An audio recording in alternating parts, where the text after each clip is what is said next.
Hello everyone, welcome back to my another video my blog life. তো কিছুদিন ধরে আপনারা জানেন আমার মায়ের শরীরটা খুব একটা ভালো নেই। মা হসপিটালে ভর্তি ছিল, এখন বাড়ি ফিরেছেন। তো বাড়ি ফিরেই মায়ের জন্য একটু হালকা পাতলা রান্না করতে হচ্ছে। মায়ের খুব একটা ঝাল মশলা সেরকম কিছু খাওয়া যাবে না। আর এই যে থালাটা সাজিয়েছি সেটা আমার মেয়ের থালা। তার আজকে দুপুরের মেনুতে ছিল মাছ, ছিল রাজমার তরকারি ছিল। ও যেহেতু মাছ খায় না কিন্তু ডিম নিয়েছে, তার জন্য ওকে 2টো ডিম দিতে হবে। কিন্তু তার সত্ত্বেও আমাকে বলেছে আমাকে মাছ দেবে। আর এই ডাল বানিয়েছি, লাউ দিয়ে ডাল বানিয়েছি।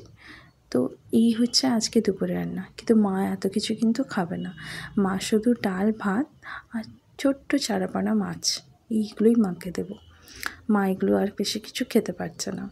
তো বাড়িতে কেউ অসুস্থ থাকলে সেরকম খুব একটা মন মতলব ভালো থাকে না। তার জন্য খুব একটা ভালো করে ভিডিও দিতে পারিনি। মায়ের চেহারা দেখে আপনারা দেখতেই পাচ্ছেন মা কতটা অসুস্থ। আর মায়ের এই যে হাতে, যেহেতু মাকে স্লাইন দেওয়া হয়েছিল, স্লাইন দেওয়ার ক্ষেত্রে মায়ের হাতটা ফুলে গেছিলো। তার জন্যই মায়ের হাতে এইভাবে ব্যান্ডেজ করে দিয়েছে। তো মায়ের একটু খেতে অসুবিধা হচ্ছে ঠিকই, কিন্তু মা বলেছে নিজে খেয়ে নেব। তো আজকের ভিডিওটা আমি এখানেই করছি।